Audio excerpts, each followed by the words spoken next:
کتنی عجیب بات ہے کہ قدرت ہمیں اس جہاں میں جینے کے اور زندہ رہنے کے لیے بھیجتی ہے، مگر اس دنیا کا سارا نظام ہمیں موت اور مر جانے کے خوف پر قائم ملتا ہے۔ کبھی میں سوچتا تھا اگر جیون ملتے ہی مر جانے کا یہ خوف ہم انسانوں کے ساتھ نہ جڑتا تو یہ سارا سلسلہ اور یہ زندگی کیسی ہوتی؟ شاید ایک عذاب مسلسل، کیونکہ موت ہی زندگی کا پردہ ہے۔ لیکن ہم 6 قیدی دوبارہ اسی زندگی کی طرف بھاگنے کا تہیہ کر چکے تھے۔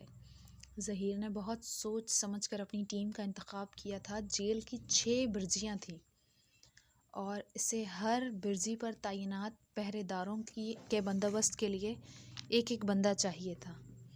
بگا سنگھ اور بخت خان جسمانی طور پر اتنے مضبوط تھے کہ ان میں سے ہر ایک اکیلا ہی 3-4 پر بھاری پڑ سکتا تھا۔ سنتوش کے ہاتھ میں آتے ہی ہر تالا کھل جاتا تھا اور کندن مسیح اونچی فصیلیں اور دیواریں کودنے کا فن جانتا تھا، اور ان سب کی ایک قدر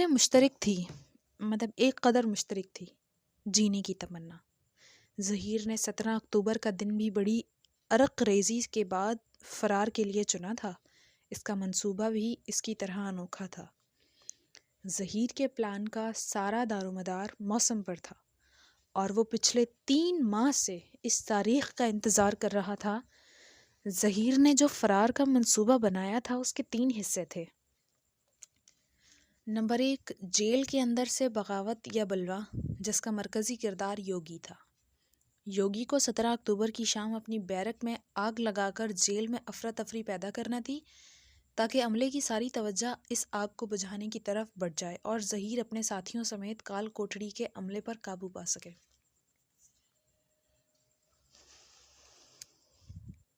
منصوبے کے دوسرے حصے کا اہم کردار ڈیڑھ حوالدار تھا، جس نے نقشے کی مدد سے جیل کی پرانے دور کی ایک متروکہ اور ناکارہ نکاسی پائپ لائن کا سراغ لگانا تھا جو جیل سے باہر خشک ندی میں جا کر گرتی تھی، اور ڈیڑھ حوالدار اپنا یہ کام بخوبی نبھا چکا تھا۔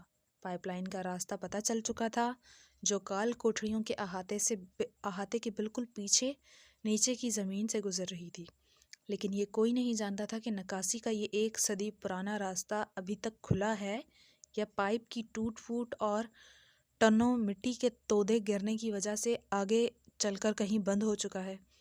اس صورت میں وہ دیو ہیکل اور بڑا سا پائپ ہی ہمارے لیے قبر ثابت ہونے والا تھا۔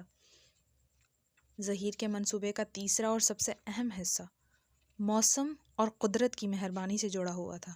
سچ یہ ہے کہ اگر اس روز کسی موسمی تغیر اور تبدیلی کی وجہ سے وہ طوفان اور موسلا دھار آنے والی بارش ٹل جاتی ہے تو ہمارے سارے خواب چکناچور ہو سکتے ہیں۔ ظہیر کو باہر سے اس کے دوستوں نے پہلے ہی آگاہ کر رکھا تھا کہ آنے والی 17 کو اس علاقے میں شدید بارش، طوفان اور سیلاب کی پیشن گوئی کر دی گئی ہے۔ انسان نے سائنس میں کتنی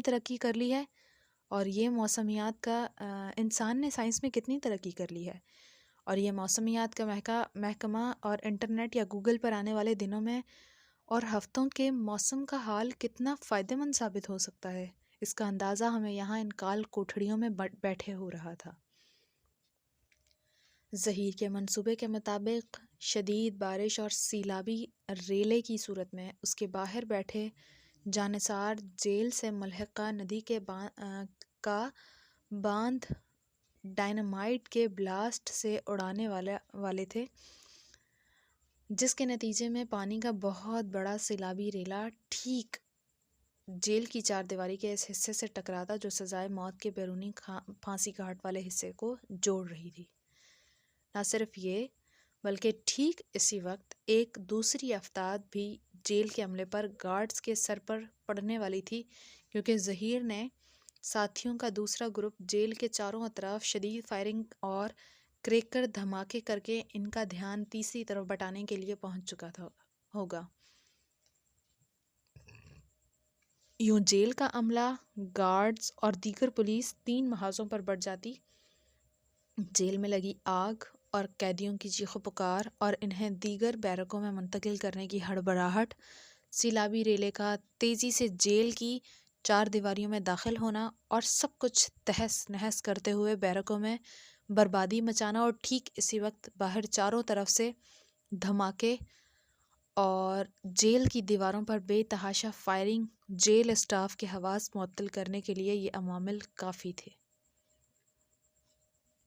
اس صورت میں لامحالہ سزائے موت کے قیدیوں کو بھی جلد بازی اور بوکھلاہٹ میں ضرور کسی اور طرف منتقل کرنا ضروری ہو جاتا، کیونکہ سیلاب کا ٹھاٹھے مارتا ریلا اگر اسی قوت سے جیل کے بیرونی دیوار سے ٹکراتا جو ظہیر نے ناپ رکھی تھی، تو جیل کی کئی دیواروں میں شگاف پڑنا لازمی تھا۔ سزائے موت کے قیدیوں کے احاطے کا وہ حصہ جہاں پھانسی گھاٹ بنایا گیا تھا وہ براہ راست سیلابی طوفان کی زد میں آ رہا تھا، اور اگر وہاں بڑا شگاف پڑتا تو کال کوٹھڑیوں کو پانی میں غرق ہونے سے کوئی نہیں روک سکتا تھا۔ شگاف یا نقب ہی تو زندان کا متضاد ہوتی ہے، اور جس زندان میں نقب لگائے جائیں وہ قید خانہ نہیں رہ پاتا۔ پنجرہ کھل جائے تو پنچھی اڑ جاتے ہیں۔ ہم سب نے بھی اڑنے کی تیاری کر لی۔ ظہیر کا بھی یہ ماننا تھا کہ قدرت اور میٹا فزکس دراصل ایک ہی سکے کے دو دوزخ ہیں، دو رخ ہیں، یا یوں کہہ لیں کہ قدرت اپنے اصول میٹا فزکس کے پیمانے پر طے کرتی ہے۔ سارا کھیل وقت اور لمحوں کے پتے درست پڑنے کا ہے۔ اگر 17 تاریخ کو قدرت ہم پر مہربان ہوئی اور موسم کی پیشن گوئی کرنے والے آلے درست ثابت ہوتے تو شدید، تیز اور طوفانی بارش متوقع تھی، جس کے نتیجے میں ہمیشہ کی طرح جیل کے قریب سے گزرتی خشک ندی میں تیز سیلابی ریلا آنا تھا، اور یہ سب اس علاقے کا معمول تھا۔ مگر غیر معمولی بات یہ ہونا تھی کہ ہمیشہ کی طرح سیلابی ریلے کو روکنے والے باندھ کو اس بار دھماکے سے اڑا دیا جانا تھا، جس کے نتیجے میں غضبناک ریلے کا رخ جیل کی طرف ہو جاتا، اور اس ایک خلاف معمول عمل سے آگے چل کر ایسے غیر معمولی اتفاقات کا ایک سلسلہ جڑا ہوا تھا جس کی بنیاد پر ہمارے فرار کا سارا دار و مدار تھا۔ مجھے یوگی کی کہی ہوئی بات یاد آ گئی کہ دنیا میں وقوع پذیر ہونے والا ہر حادثہ، موت، قتل، جنگ، آفت اور تباہی کسی خلاف معمول وقت، گھڑی یا عمل کا نتیجہ ہوتی ہے۔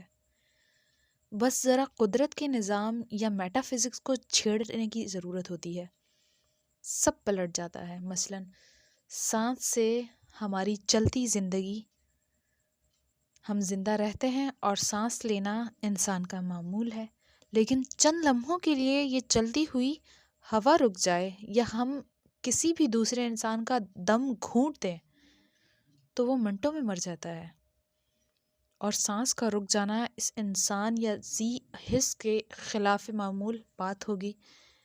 ایک لمحے کو اگر سوچا جائے تو یہ کتنی خطرناک بات ہے کہ صرف کسی کے منہ اور ناک پر چند لمحوں کے لیے ہاتھ کی مضبوط گرفت سے ہم کسی کی بھی جان لے سکتے ہیں۔ بس ذرا طاقت اور ہوش کی سرحد پار کرنے کی دیر ہے، انسان کسی کے بھی معمول کو خلاف معمول میں تبدیل کر سکتا ہے۔ ظہیر بھی 17 اکتوبر کی رات اس جیل کے معمول کو بیرونی قوتوں سے مل کر خلاف معمول میں بدلنا چاہتا تھا تاکہ اس کا منصوبہ کامیاب ہو سکے، لیکن میں نے اس کا منصوبہ سننے کے بعد صرف ایک شرط رکھی۔ ظہیر نے چونک کر پوچھا، شرط؟ کیسی شرط؟ ہاں، میری بس ایک شرط ہے، ہمارے فرار کے اس سارے منصوبے میں کسی کی جان کو نشانہ نہیں بنایا جائے گا۔ مجھے عمر قید یا پھانسی قبول ہے، لیکن کسی کی جان لینا نہیں۔ اتنے بڑے بوجھ کے ساتھ میں ویسے بھی جی نہیں پاؤں گا۔ ظہیر میری بات سن کر زور سے ہنس پڑا۔ میں جانتا تھا تم یہی کہو گے، اور یقین کرو یہی بات اب ہم پانچوں کے دل میں بھی ہے۔ کسی بے گناہ کی جان لینا کتنا تکلیف دہ عمل ہے، یہ عذاب ہم نے اسی جیل کی ان کال کوٹھڑیوں میں دن رات سوتے جاگتے محسوس کیا ہے، اور ہم سب نے پہلے دن سے ہی یہ طے کر لیا تھا کہ فرار کے دوران گھائل وار ہماری طرف سے نہیں ہوگا۔ ویسے بھی ہم تو یہاں اندر نہتے ہیں، ہتھیار تو محافظوں کے پاس ہیں، اور اسی لیے میں نے مہینوں کی محنت سے یہ افراتفری اور ہنگامہ پیدا کرنے والا منصوبہ بنایا ہے، ورنہ میں علاقۂ غیر اور اپنے شہر کے ایسے چند گروہوں کو بھی جانتا ہوں جو بڑی رقم کے عوض سیدھا اس جیل پر حملہ کر کے ہمیں زندہ یا مردہ چھڑا کر لے جا سکتے ہیں۔ تم نے شاید ابھی کچھ عرصہ پہلے علاقۂ غیر کے قریب ایک جیل ٹوٹنے کا احوال سنا ہوگا، جس میں 300 انتہائی خطرناک قیدی دن دہاڑے جیل توڑ کر بھگا لیے گئے تھے، اور پھر دوبارہ ان قیدیوں کا کوئی سراغ نہیں مل سکا آج تک حکومت کو۔ یہ زور کی دنیا ہے پیارے، جو زور آور ہے وہی سب سے زیادہ آزاد ہے۔ مگر تم بے فکر رہو، ہمارا ارادہ کسی کی جان لینا کا نہیں ہے، تبھی یہ 3 طرفہ پلان ترتیب دیا ہے میں نے۔ ظہیر کے جواب نے میرے دل کا بوجھ تو ہلکا کر دیا، مگر ایک انجان سی الجھن اور پریشانی مجھے گھیرے بیٹھی رہی۔ اگلی شام ٹہلائی کے دوران ظہیر نے زنجیروں کی کھن کھن کے ذریعے باقی ساتھیوں کو میرے شامل ہونے کی اطلاع دی تو احاطے میں کچھ دیر کے لیے آہنی بیڑیوں اور زنجیروں کی چھنکار نے ماحول کو شور سے جھنجھنا کر رکھ دیا۔ وہ سب مجھے اپنے گروہ میں خوش آمدید کہہ رہے تھے۔ ذرا سی دیر میں وہ شور اٹھا کہ باہر سے بھی سنتری گھبرائے ہوئے اندر میں دوڑے چلے آئے کہ جانے اندر کیا طوفان آ گیا ہے۔ آخر پہرے داروں نے چیخ چیخ کر اور لاٹھیاں چلا کر ان سب کو خاموش کروا دیا، ورنہ ایسا لگ رہا تھا کہ آج وہ اپنی زنجیروں کی چھنکار سے ہی جیل کی دیواروں میں دراڑیں ڈال دیں گے۔ دن رینگتے رینگتے اب ٹھہر سے گئے تھے۔ ہم روز صبح اٹھ کر سب سے پہلے آسمان کی طرف دیکھتے، جیسے اب وہاں ہمارے لیے کوئی من و سلوہ اترنے والا ہو۔ زمین کے رزق کو تو جیسے ہم بھول ہی گئے تھے، لیکن آسمان پر کوئی بدلی یا بادل کا ٹکڑا نہ پا کر ہمارے چہرے لٹک سے جاتے تھے۔ موسم کے آثار کہیں سے بھی یہ نہیں بتا رہے تھے کہ اگلے 2-4 دن میں ایسی طوفانی بارش بھی متوقع ہو سکتی ہے۔ ظہیر کے منصوبے کے مطابق جیل سے زندہ سلامت نکل جانے کی صورت میں ہم 6 میں سے ہر ایک کو کسی مختلف سمت میں دوڑنا تھا۔ جیل کے باہر ندی کے کنارے ظہیر کے ساتھیوں نے ہم سب کے لیے نئے لباس کا انتظام کرنا تھا، اور ہم سب کو جیل کی وردی سے چھٹکارا پانے کے بعد مشرق، مغرب، شمال، جنوب میں پھیل جانا تھا۔ ظہیر مشرق میں سڑک کی طرف، بختاور مغرب میں ندی کی جانب، بھگا شمالی پہاڑی کی سمت، اور کندن مسیح کو جنوب میں جنگل کی طرف نکلنا تھا۔ اور میرے اور سنتوش کے حصے میں شمال مشرق اور جنوب مغرب آئے تھے۔ شمال مشرق کی طرف وہ ویران ریلوے اسٹیشن تھا جہاں سے آدھی رات کو مال گاڑی گزرتی تھی، اور جنوب مغرب میں جیل سے پرے کی آبادی میں پھر 40-50 میل دور بڑا شہر واقع تھا۔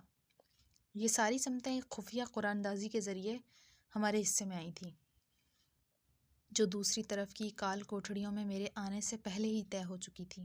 میرے حصے میں چھٹی سمت آئی جو کرمداد کے زندہ ہونے کی صورت میں اسے ملنی تھی۔ مجھے ایک لمحے کے لیے پھر ایسے محسوس ہوا جیسے کرمداد اور مہرو کی نم آنکھیں مجھے کال کوٹڑیوں کی دیوار کے اندر سے لگاتار گھور رہی ہیں۔ جانے کیا التجا بھری تھی ان کی آنکھوں میں۔ آخر 17 اکتوبر کی صبح ابھی آ گئی۔ ہم میں سے کوئی بھی اس رات سو نہیں پایا، اور صبح کی روشنی ہوتے ہی ہم سب نے اپنے رزق کی تلاش میں آسمان پر آنکھیں گاڑ دیں۔ گہرا نیلا آسمان، جس میں ہمیں دور دور تک کہیں بھی سفید رنگ کی آمیزش دکھائی نہیں دے رہی تھی۔ جانے قدرت کیا کھیل کھیل رہی تھی۔ چمکتا سورج ہماری بے بسی پر کھڑا قہقہے لگا رہا تھا۔ دن ڈھلا اور شام 4 بجے ہمیں حسب معمول صحن میں ٹہلنے کے لیے نکالا گیا تو ان سب کے چہرے تنے ہوئے تھے، اور غصے سے زنجیریں جھنکا کر ظہیر سے سوال پوچھتے رہے، لیکن ظہیر کے سپاٹ چہرے پر ان کے کسی سوال کا جواب نظر نہیں آ رہا تھا۔ موسم سے بھلا کون لڑ سکتا ہے؟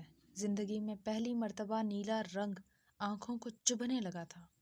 ہم سب کے دلوں کو اس وقت بس ایک ہی خدشہ ڈس رہا تھا کہ کہیں جیل سے باہر موجود ظہیر کی ٹیم میں موسم کی ٹھیک پیشن گوئی جاننے میں کوئی غلطی تو نہیں ہو گئی۔ حالانکہ آج کل سائنس اتنی ترقی کر گئی ہے کہ ہفتوں پہلے آنے والے موسم کے تغیر کا پتہ لگانا بچوں کا کھیل بن چکا تھا، لیکن پھر بھی کون جانے موسم کے تیور کب بدل جائیں۔ ہمیں 4:30 بجے واپس ہماری کوٹھریوں میں پہنچایا گیا، اور پہرے پر مامور سنتری جس وقت میری بیڑیاں کھول رہا تھا، ٹھیک اسی وقت کہیں دور سے بادل گرجنے کی آواز سنائی دی۔ ہماری ٹیم میں سے دوسرے برآمدے کی جانب سے کوئی زور سے چیخا، حق! گھنٹے بھر میں ہی سارا آسمان کالے بادلوں سے ڈھک چکا تھا۔ تیز طوفانی ہواؤں کے ساتھ ہی کہیں دور بجلی کی گرج چمک سنائی دینے لگی، اور پھر اچانک ہی تیز بھوچاڑ کے ساتھ پانی کے بہت سے آوارہ چیٹے میری کھلی کے چھوٹے سے روشن دان کی جالی سے اندر لپکے اور میرے چہرے کو بھگو گئے۔ بہت زمانے بعد ایسی بارش برسی تھی جو میرے صحن کو اندر سے بھگو رہی تھی، ورنہ صرف تن گیلا کرنے والی جانے کتنی برساتیں مجھ پر بیت چکی تھیں۔ تھوڑی دیر میں ہی سزائے موت کے قیدیوں کا احاطہ جل تھل ہو گیا۔ برآمدے میں تنی ٹین کی چھت پر بوندوں کا جل ترنگ بجنے لگا۔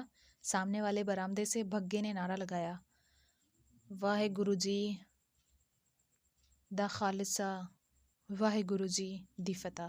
مغرب سے پہلے ہی برآمدے اور میری کوٹھڑیوں کی چھت ٹپکنے لگی تھی۔ ہم سب دم سادے اپنی اپنی کھلی کی سلاخوں سے جڑے باہر برستے مینا کو یوں دیکھ رہے تھے جیسے یہ ہماری زندگی کی پہلی بارش ہو۔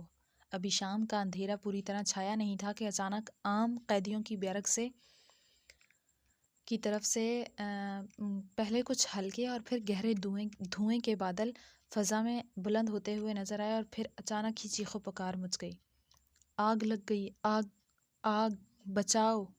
میرے جسم میں خون تیزی سے میری کن پٹیوں کی طرف دوڑنے لگا۔ یوگی نے اپنا کام شروع کر دیا تھا۔ ہمارے پہرے پر اوپر چھت پر کھڑے ایک محافظ نے چیخ کر دوسرے ورجی والے گارڈ سے پوچھا، کیا ہوا ہے منظورے؟ بیرک میں آگ بھڑک گئی ہے، 3 بیرکس جل رہی ہیں، قیدیوں کو نکال رہے ہیں، یار اللہ خیر کرے۔ یوگی نے جیل میں اتنے ساتھی بنا لیے تھے کہ بیک وقت ان لوگوں نے 3 جگہ آگ بھڑکا دی تھی۔ برستی بھوچاڑ میں دوسری جانب سے چیخنے چلانے کی آوازیں سنائی دے رہی تھیں، اور پھر اچانک ایک کان پھاڑ دینے والا دھماکہ ہوا۔ ایسا لگا جیسے کوئی زلزلہ آ گیا ہو۔ جیل کے در و دیوار لرز سے گئے۔ اوپر کوئی چلایا، کیا ہوا؟ یہ تو ندی کی طرف کوئی دھماکہ ہوا ہے۔ بہت سے بھاگتے قدموں کی آوازیں جیل کی چھت پر گونجیں اور مختلف لوگوں کی چلاتی ہوئی آوازیں سنائی دیں، ندی کا بند ٹوٹ گیا ہے، جلدی کرو، پانی اسی طرف آ رہا ہے۔ ظہیر کے منصوبے کے مطابق جیل کا معمول خلاف معمول میں تبدیل ہونا شروع ہو گیا تھا، گویا حادثہ ہونے کو تھا۔ اور پھر اچانک جیل کے باہر شدید فائرنگ اور دھماکوں کی آواز نے ماحول کو لرزا دیا۔ باہر کسی برآمدے میں بخت خان کی چیخ گونجی، حق ہے! اور پھر جیل کی بجلی بند ہو گئی، یا پھر شاید اڑا دی گئی تھی۔ فائرنگ، گارڈز کے چلانے کی آوازیں، بھاگتے قدم، برستی بارش میں آتے جاتے سپاہیوں کے ہاتھوں میں جلتی بجھتی ٹارچوں کے جگنو جیسی لرزتی روشنیاں، اور یوں لگا جیسے بہت سی جنگلی بھینسوں کا ایک جنگلی ریوڑ تیزی سے دوڑتا ہوا آ کر جیل کے پچھلے پھانسی گھاٹ والے احاطے سے پوری قوت سے ٹکرایا ہو۔ تبھی اوپر کھڑا کوئی محافظ زور سے چلایا، سیلاب کے پانی نے احاطے کے بیرونی دیوار میں شگاف ڈال دیا ہے، جیلر صاحب کو اطلاع دو جلدی۔ باہر خطرے کے سائرن بجنا شروع ہو گئے تھے، اور جیل میں ایک قیامت صغریٰ کا منظر تھا۔ اور پھر پانی تیزی سے ہماری کوٹھڑیوں کے اندر داخل ہونا شروع ہو گیا، اور ہم سب نے طے شدہ منصوبے کے تحت شور کر کے آسمان سر پر اٹھا لیا۔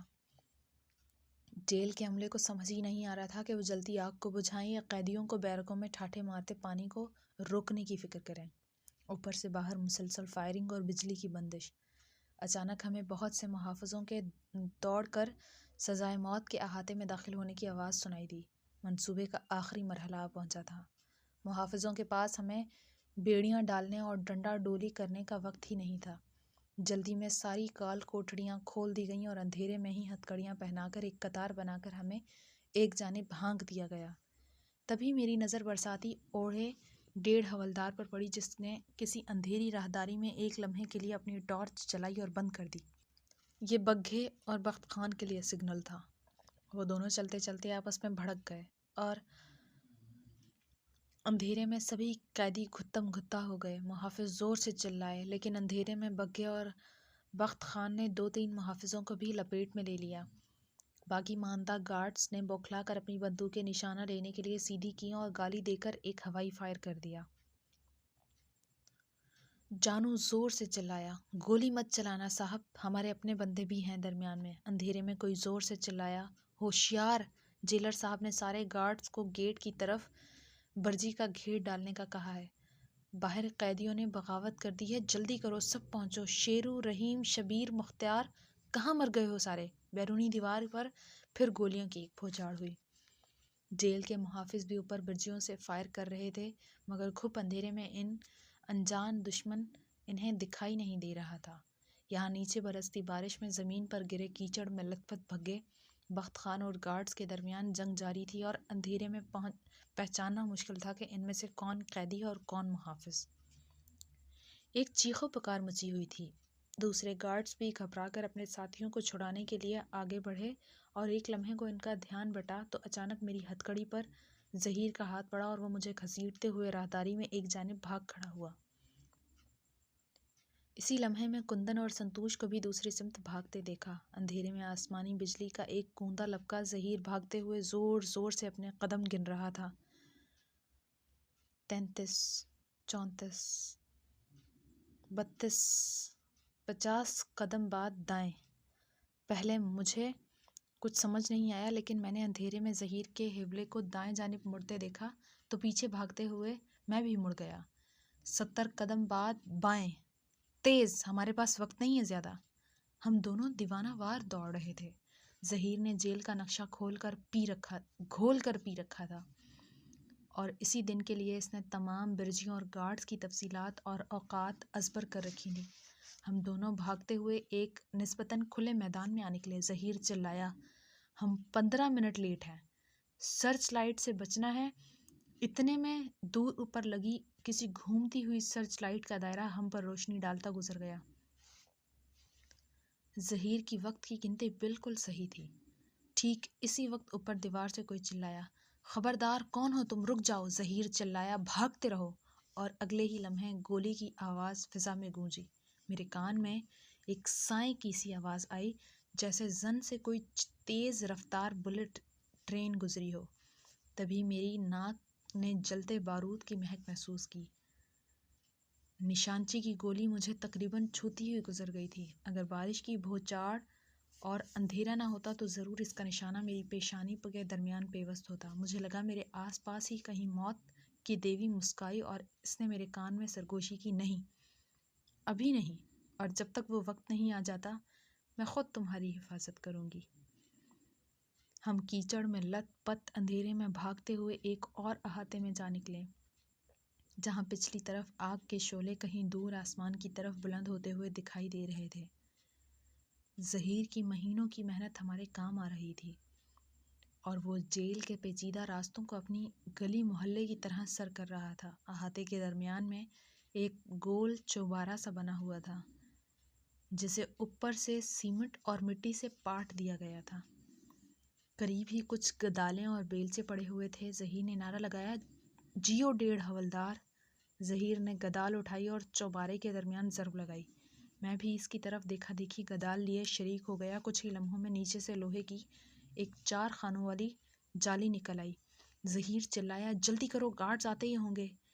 یہی وہ پرانا متروکہ کنواں ہے جو نیچے پرانی نکاسی لائن سے جڑا ہوا ہے۔